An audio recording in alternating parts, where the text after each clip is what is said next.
Hello to everyone. सो आज के lecture में हम कॉन्सेप्ट जानेंगे क्लासिकल मैकेनिक्स में डिग्री ऑफ फ्रीडम का।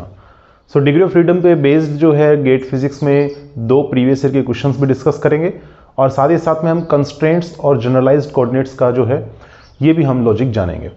सबसे पहले डिग्री ऑफ फ्रीडम क्या होता है? डिग्री ऑफ फ्रीडम का मतलब है total number of independent coordinates required to specify the motion of a system is called degree of freedom. यानी जो इंडिपेंडेंट नंबर ऑफ कोऑर्डिनेट्स की आवश्यकता होती है किसी भी सिस्टम की मोशन को गवर्न करने के लिए, उसे हम बोलते हैं डिग्री ऑफ फ्रीडम। और यही जो इंडिपेंडेंट नंबर ऑफ कोऑर्डिनेट्स आते हैं, इन कोऑर्डिनेट्स को हम लोग बोलते हैं जनरलाइज्ड कोऑर्डिनेट्स। और जनरलाइज्ड कोऑर्डिनेट्स को रिप्रेजेंट करने का तरीका है Q1, Q2, Q3 इस प्रकार से। ठीक है, ओके। डिग्री ऑफ फ्रीडम का जनरल फॉर्मूला अगर हम बात करूं तो ये हमारे पास होता है कि टोटल कोऑर्डिनेट्स कितने आ रहे हैं सिस्टम में, total number of coordinates and minus total number of constraints. Constraints का मतलब होता है कि कोई कंडीशन इंपोज करना उस सिस्टम के ऊपर जो पूरे मोशन के दौरान फिक्स रही हो। ठीक है, तो पूरे मोशन के दौरान जो फिक्स रहा हो उसके लिए जो कंडीशन अप्लाई करते हैं उनको बोलते हैं कंस्ट्रेंट्स, कंस्ट्रेंट इक्वेशंस। तो जितनी आप कंस्ट्रेंट इक्वेशंस लिख रहे हैं वो यहां पर लिखा जाएगा और टोटल नंबर ऑफ कोऑर्डिनेट्स यानी जो स्पेस के अंदर प्रोवाइडेड रहेंगे कोऑर्डिनेट्स की जरूरत होगी मोशन को स्पेसिफाई करने के लिए, वो यहां लिखे जाएंगे। ओके, एग्जाम्पल देख लेते हैं एक बार। ठीक है, एग्जाम्पल से पहले एक चीज और है, देखो कंस्ट्रेंट्स भी काफी टाइप के हो सकते हैं। कंस्ट्रेंट्स के मेनली जो है वो दो टाइप्स होते हैं। सबसे पहला टाइप है होलोनोमिक कंस्ट्रेंट्स और दूसरे होते हैं नॉन होलोनोमिक। होलोनोमिक फर्दर दो पार्ट्स में फिर क्लासिफाइड है, एक है स्क्लेरोनोमिक और एक है रियोनोमिक। सबसे पहले तो इन दोनों में डिफरेंस देख लेते हैं। देखो होलोनोमिक कंस्ट्रेंट्स की जो इक्वेशन होती है वो कैसे लिखते हैं? इसकी इक्वेशन होती है फंक्शन समथिंग जनरलाइज्ड कोऑर्डिनेट्स का और टाइम का, दिस इज इक्वल टू 0। इस प्रकार से हम इसको इक्वेशन में रिप्रेजेंट कर सकते हैं। तो जो इस इक्वेशन की फॉर्मेट में लिखा जा सके वो कंस्ट्रेंट इक्वेशंस सारी कौन सी होंगी? होलोनोमिक होंगी। नॉन होलोनोमिक दो केस बन सकते हैं। यहां पर हो सकता है इस इक्वेशन में आपको इनइक्वलिटी साइन देखने को मिल जाए, यानी इज इक्वल टू की जगह पर इनइक्वलिटी, चाहे फिर वो ग्रेटर हो, लेस हो, ग्रेटर इक्वल हो या लेस इक्वल हो। जब ये इनइक्वलिटी के साइन देखने को मिलेंगे इस इक्वेशन में तो वो हो जाएगा नॉन होलोनोमिक कंस्ट्रेंट की कैटेगरी में। आल्सो एक चीज और है इसके अंदर, इसी इक्वेशन को मॉडिफाई कर सकते हैं। यहां सब जगह जनरलाइज्ड कोऑर्डिनेट्स आ रहे हैं, तो जनरलाइज्ड अगर हम लोग डिस्प्लेसमेंट की जगह जनरलाइज्ड वेलोसिटी लिखें, ठीक है, तो इक्वेशन कुछ इस प्रकार से आएगी Q1 डॉट Q2 डॉट इस प्रकार से Qn डॉट और time this is equal to 0। तो ये इक्वेशन रहेगी नॉन होलोनोमिक कंस्ट्रेंट की। ठीक है, आइदर इनइक्वलिटी आए या फिर ये इक्वेशन सेटिस्फाई करे तो वो होंगी नॉन होलोनोमिक, और होलोनोमिक में ये रहेगा। अब स्क्लेरोनोमिक और रियोनोमिक इन दोनों में क्या डिफरेंस है? तो देखो यहां पर एक्सप्लिसिटली जो ये इक्वेशन आपको दिख रही है ये टाइम पर डिपेंड नहीं करेगी, यानी टाइम इसके अंदर नहीं आएगा। So if this equation does not contain time explicitly, then it is scleronomic constraint. और रियोनोमिक के अंदर क्या होगा? रियोनोमिक में टाइम जो है एक्सप्लिसिटली डिपेंड कर रहा होगा। ठीक है, इसमें टाइम आएगा, इसमें टाइम नहीं आएगा स्क्लेरोनोमिक के अंदर। ठीक है, तो ये चीज आपने देखना है। एग्जांपल दे देता हूं मैं। सबसे बेस्ट एग्जांपल है सिंपल पेंडुलम का। सो सिंपल पेंडुलम के केस में आप देखते हैं इस प्रकार से पेंडुलम में एक बॉब जो है वो मोशन कर रहा होगा। ठीक है, इन्हें प्लेन XY प्लेन में अज्यूम करके मैं चलता हूं, ये X है, ये Y है, और इस पेंडुलम की जो लेंथ है वो कितनी है? L है। ठीक है, तो यहां साफ आप देख सकते हैं इक्वेशन जो लिख सकता हूं यहां से x square plus Y square is equal to L square. ये इक्वेशन मुझे नजर आ रही है प्लेन के अंदर, है ना? इस प्लेन के अंदर जो मुझे एक वाली इक्वेशन नजर आएगी। ठीक है, ये X है, ये Y है, ये L है और ये भी Y हो जाएगा। सो हम देख सकते हैं पाइथागोरस थ्योरम से X square plus Y square is equal to कितना हो जाएगा? L स्क्वायर हो जाएगा। This is theta. ओके, तो इस प्रकार से मोशन हो रहा है इसका। ठीक है, इस प्रकार से मोशन हो रहा है सिंपल पेंडुलम का। ओके, तो एक कंस्टेंट तो मुझे ये मिल रहा है, दूसरा कंस्टेंट की इक्वेशन होगी z इज इक्वल टू 0, क्योंकि xy प्लेन के अंदर मोशन हो रहा है सिंपल पेंडुलम का। तो दो कंस्टेंट्स मुझे देखने को मिल रहे हैं, दोनों में मुझे टाइम देखने को नहीं मिला, इसलिए ये किस कैटेगरी में जाएगा, होलोनोमिक के स्क्लेरोनोमिक कंस्टेंट के अंदर, ये कैटेगरी के अंदर जाएगा। ठीक है, और डिग्री ऑफ फ्रीडम कितने होते हैं सिंपल पेंडुलम के केस में, तो ध्यान रखिएगा 1 डिग्री ऑफ फ्रीडम होता है। कैसे पता चला ये, देखो टोटल कोऑर्डिनेट्स की आवश्यकता जो रहेगी इस पेंडुलम में कार्टेशियन केस में वो x और y यानी 2 कोऑर्डिनेट्स की आवश्यकता रहेगी, लेकिन एक कंस्ट्रेंट जो है वो भी है यहाँ पर, कौन सी, ये वाली। ठीक है, और वो जनरलाइज्ड कोऑर्डिनेट जिससे हम लोग मालूम करेंगे डिग्री ऑफ फ्रीडम, वो जनरलाइज्ड कोऑर्डिनेट होगा हमारे केस में ओनली एंड ओनली थीटा। ठीक है, तो एंगल जो होता है प्लेन एंगल जो होता है, जो वर्टिकल के साथ एंगल बनता है सिंपल पेंडुलम में, वही हमारे पास क्या होगा, जनरलाइज्ड कोऑर्डिनेट है। ठीक है, कुछ और एग्जांपल भी देखते हैं, जैसे कि मान लीजिए एक चीज और है, देखो अगर सिंपल पेंडुलम के केस में टेम्परेचर बढ़ने से इसकी लेंथ में कुछ असर आएगा लीनियर एक्सपेंशन फिनोमिना से।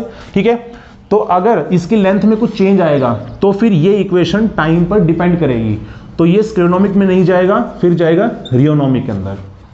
ठीक है, एक और एग्जांपल देखते हैं, मान लेते हैं ये हमारे पास एक कंटेनर है। ओके, कंटेनर का साइज कितना है, कंटेनर का साइज मान लेते हैं a है। ठीक है, इसकी लेंथ कितनी है, a है। अगर इसके साइज, अगर हम क्यूब इसे मान करके चलें तो क्यूब का वॉल्यूम हो जाएगा a क्यूब। ठीक है, अब इसमें बहुत सारे मान लीजिए गैस मॉलिक्यूल्स हैं इनसाइड। ठीक है, तो इसके अंदर क्योंकि बहुत सारे गैस मॉलिक्यूल्स हैं, तो इनके बीच का जो सेपरेशन होगा, गैस के मॉलिक्यूल्स के बीच का जो सेपरेशन होगा, उसके लिए हम एक कांस्टेंट इक्वेशन लिख सकते हैं। क्या लिख सकते हैं, r cube must be less than और इक्वल टू a क्यूब, ये हम लिख सकते हैं।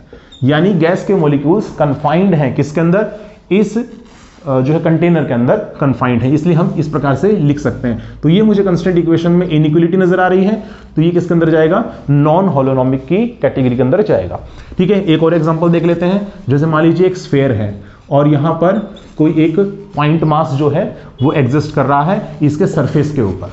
ठीक है, स्फीयर का रेडियस कितना है, स्मॉल a है, और इसकी जो लोकेशन है इस पॉइंट मास की वो कितनी है, मान लेते हैं वो स्मॉल r है। ठीक है, तो कंस्टेंट इक्वेशन यहां से ये होगी कि r का जो वैल्यू रहेगा, r का जो वैल्यू रहेगा वो a से अधिक भी हो सकता है, क्योंकि हो सकता है ग्रेविटी की वजह से फॉल कर जाए तो r की वैल्यू a से अधिक हो जाएगी, या फिर इक्वल साइन भी हो सकता है, यानी ये अगर इसके ऊपर ही बना रहे पॉइंट मास, ठीक है, इसके रोटेशन के साथ साथ भी कैसे भी, तो इस केस में इक्वल वाला साइन भी वैलिड रहेगा। तो ओवरऑल हम देख रहे हैं इनइक्वलिटी साइन आ रहा है, तो कौन सी कैटेगरी में गया, नॉन होलोनोमिक कैटेगरी में जाएगा। ठीक है, तो ये हमारे पास डिग्री ऑफ फ्रीडम है। अब कुछ एग्जांपल देख लेते हैं डिग्री ऑफ फ्रीडम से बेस्ड। देखिए, अगर एक 3D स्पेस के अंदर पार्टिकल अगर मोशन कर रहा है, ठीक है, मान लीजिए n नंबर ऑफ पार्टिकल्स हैं, 3 डायमेंशन के अंदर मोशन हो रहा है, तो इस केस में डिग्री ऑफ फ्रीडम का जनरल फॉर्मूला याद रखें, काफी इंपॉर्टेंट है, 3n minus k, where k denotes the number of constraints. ठीक है, और ये 3n हमारे पास क्या है, टोटल नंबर ऑफ कोऑर्डिनेट्स। ठीक है, required to specify the system. Okay, अब चलिए एग्जांपल देख लेते हैं। उदाहरण के तौर पे डबल पेंडुलम काफ़ी इंपॉर्टेंट है, लैग्रेंजियन लिखना आना चाहिए इसका, साथ ही साथ में इक्वेशन ऑफ मोशन भी आना चाहिए। ठीक है, तो डबल पेंडुलम के केस में अगर हम बात करें तो इस प्रकार से एक मास और इसके साथ में दूसरा मास। ठीक है, ये लेंथ L1 है, ये लेंथ L2 है, मास M1 है, ये इसका मास M2 है। ये मान लेते हैं एंगल θ1 है, ये एंगल कितना है, θ2 है। ओके, सो अगर हम देखें कार्टेशियन वाले केस में, अगर हम देखें m1 की पोजीशन स्पेसिफाई करने के लिए दो कोऑर्डिनेट्स चाहिए, x1 और y1, m2 के लिए x2 और y2। तो टोटल डिग्री ऑफ फ्रीडम जो रहेगा इसके अंदर 4, बट 2 कंस्ट्रेंट्स हैं इसके अंदर। कौन कौन से कंस्ट्रेंट्स हैं, देखिए इस पॉइंट जो है जिससे ये मास m1 जो है वो सस्पेंडेड है, पॉइंट O से लेकर के मास m1 तक की जो दूरी है वो कितनी है, L1, जो कि कांस्टेंट है। सिमिलरली m1 से लेकर के m2 तक के बीच की जो दूरी L2 है, ये भी हमारे पास क्या है, कांस्टेंट है। तो 2 कांस्टेंट मिलने से 4 में से 2 कांस्टेंट सब्ट्रैक्ट करेंगे तो डिग्री ऑफ फ्रीडम आ जाएगा मेरे पास 2। तो वो 2 कौन कौन से जनरलाइज्ड कोऑर्डिनेट्स, वो जनरलाइज्ड कोऑर्डिनेट्स होंगे θ1 और θ2। ठीक है, तो पोलर कोऑर्डिनेट्स रहेंगे हमारे पास, क्योंकि एंगल तो उसी केस में आता है। ठीक है, θ1 θ2, तो इस केस में पोलर कोऑर्डिनेट्स में आपको लिखना पड़ेगा जनरलाइज्ड वेलोसिटी फाइंड आउट करना पड़ेगा। ठीक है, सबसे पहले कोऑर्डिनेट्स फाइंड आउट करके इन दोनों के, फिर जनरलाइज्ड वेलोसिटी, फिर काइनेटिक एनर्जी। ठीक है, और पोटेंशियल एनर्जी भी दोनों मासेस के लिखना पड़ेगा, मान लीजिए रेफरेंस इसे मानते हुए नीचे की डायरेक्शन। ठीक है, इसी प्रकार से और एग्जांपल ले सकते हैं, जैसे LC ऑस्किलेटर होता है। ओके, एलसी ऑस्किलेटर, अगर एक एलसी ऑस्किलेटर है तो इस केस में डिग्री ऑफ फ्रीडम कितना होता है? 2 होता है। ठीक है, इसका भी डिग्री ऑफ फ्रीडम कितना है? 2 है।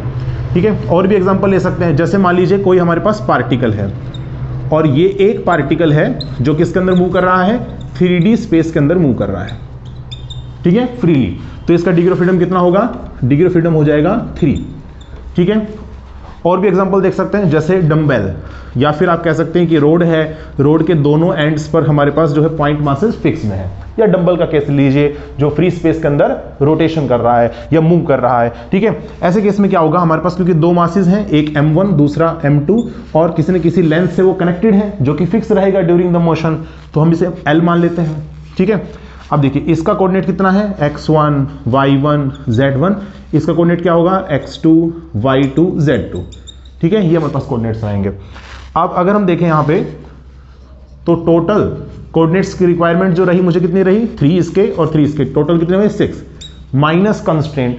अब कंस्ट्रेंट यहाँ पर मुझे साफ साफ नजर आ रहा है, कंस्ट्रेंट क्या होगा? अंडर रूट में x2 माइनस x1 का स्क्वायर, है ना, डिस्टेंस कितना है? स्मॉल है ना, तो डिस्टेंस का फॉर्मूला लगा रहे हैं हम, distance formula y2 minus y1 का स्क्वायर और प्लस में z2 माइनस z1 का whole square, this is equal to L के बराबर है, जो कि कांस्टेंट है इस केस में। ठीक है, तो एक हमें सब्ट्रैक्ट करना पड़ेगा, कितना आ गया? 5। ठीक है, तो इसके डिग्री ऑफ फ्रीडम कितना है? 5 है। इसी प्रकार से अगर डबल पेंडुलम को हम लोग प्लेन में जूम ना करते हुए स्पेस में मालूम करें, अगर स्पेस के अंदर हुआ डबल पेंडुलम, तो ऐसे केस में 6 हो जाएंगे टोटल कोऑर्डिनेट्स और कंस्टेंट कितने? 2, तो 4 डिग्री ऑफ फ्रीडम होंगे इसके। ठीक है, ओके, यही जो एप्लीकेशन है डिग्री ऑफ फ्रीडम की, इसको हम अप्लाई करते हैं law of equipartition of energy के अंदर। ठीक है, हमने पढ़ा है law of equipartition of energy, ठीक है, थर्मोडायनेमिक्स के अंदर आता है। तो इसमें आप फाइंड आउट करते हैं average energy associated with each molecule, है ना, हर एक मॉलिक्यूल के साथ कितनी एवरेज एनर्जी एसोसिएटेड होती है। तो आप देखते हैं भाई डिग्री ऑफ फ्रीडम काउंट करते हैं और फिर F/2 kT और इनटू में नंबर ऑफ मॉलिक्यूल्स जितने प्रेजेंट होंगे उनसे मल्टीप्लाई कर देते हैं। तो ये जो डिग्री ऑफ फ्रीडम है ये काफी इंपॉर्टेंट है यहाँ पर निकालना। तो देखो यहाँ पर जो है 3 तरीके केस बन सकते हैं, हो सकता है मॉलिक्यूल लीनियर अगर है या नॉन लीनियर केस है, दोनों केस बन सकते हैं। ठीक है, लीनियर हो सकता है, नॉन लीनियर हो सकता है, तो 3 केस बन सकते हैं। ट्रांसलेशन वाइब्रेशंस हो सकते हैं, ट्रांसलेशन, रोटेशनल और वाइब्रेशंस। ठीक है, 3 हो सकते हैं केस। हो सकता है मॉलिक्यूल क्या कर रहा हो? ट्रांसलेट कर रहा हो, किस शेप का है? लीनियर शेप का, या हो सकता है नॉन लीनियर शेप का हो। रोटेशनल मोशन भी हो सकता है, वाइब्रेशनल मोशन भी हो सकता है। तो इनके कोरस्पॉन्डिंगली डिग्री ऑफ फ्रीडम क्या होते हैं, ये काफी महत्वपूर्ण है। ठीक है, क्योंकि इससे बेस्ड कई बार क्वेश्चन आता है, जैसे कि मान लीजिए डायटोमिक मॉलिक्यूल के लिए डिग्री ऑफ फ्रीडम बताइए कितना होता है। ठीक है, एट रूम टेम्परेचर, तो काफी महत्वपूर्ण है भाई। ठीक है, 5 होता है, ध्यान रखें इस चीज का। ठीक है, चलिए देख लेते हैं ट्रांसलेशन के केस में कितना आएगा। ठीक है, देखो लीनियर के केस में होता है ट्रांसलेशन 3, नॉन लीनियर भी हो तो भी कितना होगा? 3 ही रहेगा। रोटेशन अगर हम देखें तो लीनियर के केस में आएगा 2 रोटेशन। क्यों होता है 2? क्योंकि मैंने आपको बता रखा है, एक वीडियो में मैंने बताया भी था कि मान लीजिए रोटेशन मॉलिक्यूल है ना, लीनियर मॉलिक्यूल है, तो लीनियर मॉलिक्यूल में जैसे मान लीजिए CO2 है, तो कैसा मॉलिक्यूल हुआ? लीनियर हुआ। ठीक है, ट्राइटोमिक मॉलिक्यूल की बात कर रही हैं। ठीक है, तो ट्राइटोमिक मॉलिक्यूल की बात चल रही है यहाँ पे, ध्यान रखें, ट्राइटोमिक। ठीक है, ओके, अब देखिए ये हमारे पास मॉलिक्यूल जब रहेगा तो ये एक्स एक्सिस है मान लीजिए, तो इसके अबाउट जब ये रोटेशन कर रहा होगा तो इसका मोमेंट ऑफ इनर्शिया बहुत कम रहेगा। तो इसके अबाउट आप rotation degree of freedom neglect कर सकते हैं, क्योंकि आपने एक्स एक्सिस के अलोंग नेग्लेक्ट किया है, तो वाई और जेड के कोरस्पॉन्डिंग ही आप मान करके चलेंगे, तो 2 डिग्री ऑफ फ्रीडम हो जाएंगे इसके।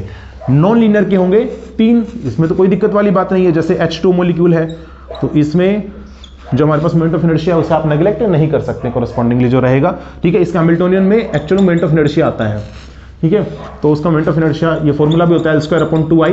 ठीक है, तो यहाँ मोमेंट ऑफ इनर्शिया नेग्लेक्ट नहीं कर सकते हम लोग। ठीक है, तो 3 के 3 हो जाएंगे। वाइब्रेशनल का फॉर्मूला है very important, 3n-5 for linear वाले केस, और नॉन लीनियर वाले केस के लिए रहेगा 3n-6। ठीक है, ये इस प्रकार से होना चाहिए कि टोटलिंग जब आप करोगे ना तो 3n आंसर आना चाहिए। देख लीजिए आप इन सब का टोटल कर लीजिए, तो आंसर कितना आ रहा है? 3n। इसका आंसर कितना आएगा? 3n। ठीक है, तो ये काफी महत्वपूर्ण रहा है। अब गेट के एक बार प्रीवियस ईयर क्वेश्चन पे चलते हैं। सो फर्स्ट क्वेश्चन है कि मान लीजिए हमारे पास एक पार्टिकल मूव कर रहा है अलोंग ए साइनोसाइडल कर्व। ठीक है, कोई हमारे पास पार्टिकल है और ये साइनोसाइडल कर्व के अलोंग जो है वो मोशन कर रहा है, बताना है कितना डिग्री ऑफ फ्रीडम होगा इसका। ठीक है, तो देखिए अगर ये एक्सिस हम x मान करके चलें, ये y एक्सिस मान करके चलें, तो साफ साफ नजर आ रहा है कि z कितना होगा? 0। तो ये कंस्टेंट इक्वेशन मिल रही है मुझे, है ना। टोटल कोऑर्डिनेट्स कितना होगा स्पेस के अंदर? 3 रहेगा। एक ही पार्टिकल है ना, वैसे तो टोटल 3n होता है, बट क्योंकि नंबर ऑफ पार्टिकल 1 है तो कितना हो जाएगा 3 हो जाएगा यहाँ पर टोटल कोऑर्डिनेट्स। ठीक है, कंस्टेंट क्या हुआ, एक कंस्टेंट इक्वेशन तो ये लिखा मैंने।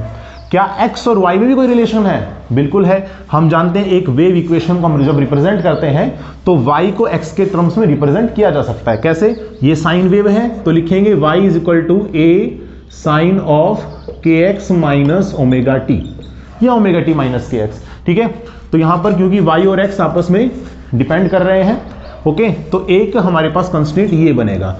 तो टोटल हमारे पास 2 कंस्टेंट बने, तो 3 माइनस 2, आंसर कितना आया 1, तो डिग्री ऑफ फ्रीडम कितना होगा 1 हो जाएगा। ठीक है, देखिए सेकंड क्वेश्चन है, मान लीजिए हमारे पास एक हुप है। ठीक है, इस हुप का जो मास है वो कैपिटल M है, इसका रेडियस कितना है कैपिटल R है। ठीक है, ओके, अब ये जो है ना इस प्रकार से रोल करता आगे की तरफ जा रहा है विदाउट स्लिपिंग। ठीक है, विदाउट स्लिपिंग आगे की तरफ जा रहा है, ये ग्राउंड पे रखा है, एक पॉइंट मास इसके अंदर ही मौजूद है। अब जैसे जैसे आगे जाता जा रहा है ये इस प्रकार से ऑस्किलेटरी मोशन करेगा इस प्रकार से। ठीक है, बताना है कि इसका डिग्री ऑफ फ्रीडम कितना है। देखो देख करके भी बता सकते हैं, डिग्री ऑफ फ्रीडम 2 होंगे। ठीक है, कैसे बताया आपने? देखो 2 इसलिए बताए हैं क्योंकि देखो एक इसके साथ में है। ठीक है, किसके साथ में? हुप के साथ। कैसे? देखो हुप के साथ कैसे आया, ये जैसे जैसे आगे की तरफ चलेगा तो क्या चीज चेंज होगा, वाई कोऑर्डिनेट नहीं, यहां पर क्या चीज चेंज हो रहा है, एक्स कोऑर्डिनेट जो है वो चेंज हो रहा होगा। तो इधर की जो वेलोसिटी मिल रही है ना, इधर की वेलोसिटी मिल रही है इसको, तो एक्स कोऑर्डिनेट इसका चेंज हो रहा होगा। तो एक्स कोऑर्डिनेट ये जनरलाइज्ड कोऑर्डिनेट है मेरे पास में। ये किसके लिए हुआ, हुप के लिए हुआ। अगर इस पॉइंट मास की बात करें तो ये कैसे मोशन कर रहा है, ऑस्किलेटरी, तो ये तो कुछ पेंडुलम जैसा लग रहा है। ठीक है, सेंटर के अबाउट इस प्रकार से, ठीक है, ये ऐसे मोशन कर रहा होगा। तो ये डिस्टेंस कितना है, आर है, इसके साथ एंगल जो बन रहा होगा मान लीजिए थीटा बन रहा होगा। ठीक है, कितना एंगल बन रहा होगा, थीटा एंगल बन रहा होगा। तो ये जो थीटा है यही तो वेरिएबल है ना, कैपिटल आर थोड़ी ना है। तो यहां पर जो थीटा है ये इसके लिए जो है वेरी कर रहा होगा, तो एक इसके जनरलाइज्ड कोऑर्डिनेट है। तो टोटल कितने जनरलाइज्ड कोऑर्डिनेट हैं, 2। तो डिग्री ऑफ फ्रीडम कितने हो जाएंगे, 2 है। ठीक है, अगर ऐसे समझ नहीं आ रहा है तो फिर आप लैग्रेंजन लिख करके देख लीजिए। लैग्रेंजन एक बार आप हुप के लिए लिख लीजिए और एक बार लैग्रेंजन जो है इस पार्टिकल के लिए लिख लीजिए। ठीक है, पॉइंट मास के लिए आप लिख सकते हैं। ठीक है, देखो हुप के लिए आप कैसे लिखेंगे, तो काइनेटिक एनर्जी देखिए कितना होगा, हाफ कैपिटल M। ठीक है, और x कोऑर्डिनेट चेंज हो रहा है तो x डॉट स्क्वायर, ये हमारे पास हो जाएगा। ठीक है, प्लस में क्योंकि आगे भी चल रहा है और रोटेशन भी कर रहा है ये, तो रोटेशनल काइनेटिक एनर्जी और लिखना पड़ेगा इसके साथ, तो हाफ आई ओमेगा स्क्वायर। और ओमेगा को कैसे लिख सकते हैं हम लोग, देखो v equal to R omega होता है और वेलोसिटी कितना x डॉट, ठीक है, रेडियस कितना है तो हमें पता है कैपिटल R इंटू ओमेगा, तो कितना आ जाएगा x dot divide by R हो जाएगा, इसका होल स्क्वायर। ये आया काइनेटिक एनर्जी। ठीक है, माइनस पोटेंशियल एनर्जी कितना होगा, सर पोटेंशियल एनर्जी तो है ही नहीं क्योंकि ये तो ग्राउंड पर मौजूद है, तो कितना हो जाएगा, 0 हो जाएगा। नेक्स्ट बात कर रहे हैं पार्टिकल का, तो पार्टिकल का लिखेंगे तो कैसे लिखेंगे, देखो यहां पर सिंपल हाफ m। अब ये जब ऐसे मोशन करेगा तो x और y की टर्म्स में जब लिखूंगा कार्टेशियन वाले केस में, तो x कोऑर्डिनेट भी लिखना पड़ेगा इसका और y कोऑर्डिनेट भी लिखना पड़ेगा। ठीक है, तो देखते हैं इसका x और y कोऑर्डिनेट क्या आएगा। देखो यहां पर इस डायरेक्शन में क्योंकि ये एंगल थीटा माना है वर्टिकल के साथ में, तो ये कितना होगा, r साइन थीटा, है ना, r साइन थीटा होगा। और ये इधर की तरफ कितना होगा, r कोस थीटा हो जाएगा, r कोस थीटा हो जाएगा यहाँ पे। ओके, और सेंटर से पास होने वाली इस वाली एक्सिस को अगर मैं मान करके चलूं, ठीक है, एज ए रेफरेंस लेवल, तो यहां से x का वैल्यू आ जाएगा सिंपल r साइन थीटा, और प्लस में कितना आ गया, प्लस में कैपिटल x, तो प्लस में हो जाएगा कैपिटल x।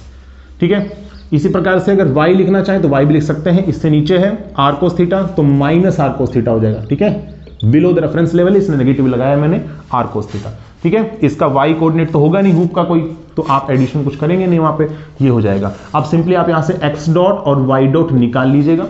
ठीक है, और इसका वैल्यू आप यहां रख दीजिएगा, half m x dot square plus में y dot square. Cartesian coordinate system में प्लेन के अंदर मोशन जब हो रहा होगा तो यही काइनेटिक एनर्जी होता है, ध्यान रखिए। ठीक है, माइनस में क्या होगा, पोटेंशियल एनर्जी। पोटेंशियल एनर्जी कितना होगा, तो माइनस में mg और h। ठीक है, और h का वैल्यू आपको मालूम है, h का वैल्यू कितना होगा, तो हाइट कितना है आप देख लीजिए यहां से, देखो ये r है। ठीक है, तो ये कितना हो जाएगा, ये आप खुद देख चुके हैं, r cos थीटा। ठीक है, और r cos थीटा भी कैसा, माइनस साइन के साथ, तो माइनस तो पहले ही लगा दिया मैंने। ठीक है, तो सिंपल आप लिख देना प्लस का mg r cos थीटा। ठीक है, ये हमारे पास हो जाएगा पार्टिकल के लिए लैग्रेंजियन। ठीक है, अब देखो यहां पर जो जनरलाइज्ड कोऑर्डिनेट है वो कौन कौन से हैं, क्योंकि आपने यहां लिखा है आर कोस थीटा, तो थीटा हो गया एक तो हमारे पास, ठीक है, एक क्या हो गया एक्स हो गया, और स्मॉल एक्स और स्मॉल वाई तो एक्स और थीटा के टर्म्स में आएंगे ना, ठीक है। तो कंप्लीट लैग्रेंजियन में जो आप लिखेंगे तो एक्स और थीटा ही वेरिएबल रहेंगे आपके, यानी यही जनरलाइज्ड कोऑर्डिनेट्स हैं। तो दो जनरलाइज्ड कोऑर्डिनेट होने के कारण इसका डिग्री ऑफ फ्रीडम कितना हो जाएगा, 2 हो जाएगा, ठीक है। सीएसआर नेट के पॉइंट ऑफ व्यू से एक इंपॉर्टेंट क्वेश्चन है कि मान लीजिए हमारे पास में डी डायमेंशनल बॉडी है, ठीक है, डी डायमेंशनल कोई भी बॉडी है और वो एन स्पेस के अंदर, एन डायमेंशनल स्पेस के अंदर मोशन कर रही है, ठीक है। कोई भी रिजिड बॉडी है, आप रिजिड बॉडी कोई भी डी डायमेंशनल रिजिड बॉडी मान करके चलिए, ठीक है, और वो एन डायमेंशनल स्पेस के अंदर मोशन कर रही है एक कंडीशन के साथ। कंडीशन वेरी इंपॉर्टेंट है यहां पे। कंडीशन यहां पर ये है कि जो एन का वैल्यू रहेगा वो ग्रेटर देन और इक्वल टू डी हो सकता है, ठीक है। इस केस में आपको करवाना, ऐसे केस में जो डिग्री ऑफ फ्रीडम आएगा यहां पर वो इंपॉर्टेंट है। डिग्री ऑफ फ्रीडम हो जाएगा एन प्लस में n minus 1 plus n minus 2, इस प्रकार से चलेगा कहां तक, क्योंकि n ग्रेटर रहेगा ना d से, तो n माइनस डी तक चलेगा, n माइनस डी तक चलेगा। टोटल कितनी टर्म्स लिखी है मैंने, ये टोटल जो टर्म्स हैं वो कितनी है, टोटल d प्लस 1 टर्म्स है, d प्लस 1 टर्म्स है, ठीक है। खुद से भी आप देख सकते हैं, देखो पहली टर्म है, ये दूसरी टर्म है, थर्ड टर्म है, तो n माइनस डी जब कर रखा है आपने यहाँ पे, तो d टर्म्स तो ये हो गए ना टोटल सारी की सारी, और ये कौन सी है, d प्लस 1, तो d प्लस 1 टर्म्स है टोटल, ओके। तो ये डिग्री ऑफ फ्रीडम का फॉर्मूला आता है, ओके। कैसे लिखेंगे इसका आंसर, तो खुद से देख सकते हैं, ये एक्चुअल में एक एपी सीरीज फॉर्म करता है, ठीक है, एपी सीरीज है ये। तो एपी सीरीज का जो सम होता है वो कितना होता है, Sn is equal to n/2 of 2a plus में n माइनस 1 ऑफ d, ठीक है। d क्या चीज है यहाँ पे, ये d ये नहीं है डायमेंशनल स्पेस, नहीं, ये कॉमन डिफरेंस है दरअसल, और कॉमन डिफरेंस कितना आएगा खुद से देख लीजिए, अगली टर्म में से पिछली वाली माइनस कर देते हैं, तो n माइनस 1 माइनस में n कितना आ गया यहाँ से -1, तो कॉमन डिफरेंस कितना आया, -1 आया, ठीक है। चलिए यहाँ वैल्यूज पुट करते हैं, देखो n का मतलब क्या है, total number of terms, total number of terms कितनी, d plus 1, so d plus 1 divide by 2, ठीक है, 2 ऑफ a मतलब पहली वाली टर्म कितनी है, स्मॉल n, ठीक है, प्लस में n, यानी टोटल नंबर ऑफ टर्म्स कितनी है, d प्लस 1 है, तो d प्लस 1 माइनस में 1, और स्मॉल d का वैल्यू कितना, कॉमन डिफरेंस माइनस का 1, ठीक है। देख लेते कितना आएगा, d प्लस 1/2, ठीक है, और यहाँ से आ गया 2n, ठीक है, ये से कैंसिल आउट हुआ, माइनस में d। तो ये काफ़ी इंपॉर्टेंट एक्सप्रेशन है, ठीक है, ये डिग्री ऑफ फ्रीडम होता है। अब इस केस में जो है ना एक जनरलाइज केस लिया जाता है कि स्पेशल केस लिया जाता है कि n is equal to D अगर होगा तो क्या होगा। तो देखो n is equal to D अगर आप यहाँ रखेंगे, ठीक है, n is equal to D रखिए जरा एक बार, डिग्री ऑफ फ्रीडम कितना आएगा, डिग्री ऑफ फ्रीडम आपके पास आ जाएगा, d की जगह n रखिए तो n प्लस 1/2 हो गया, ठीक है, और यहाँ से कितना आएगा 2n माइनस n, कितना हो गया n।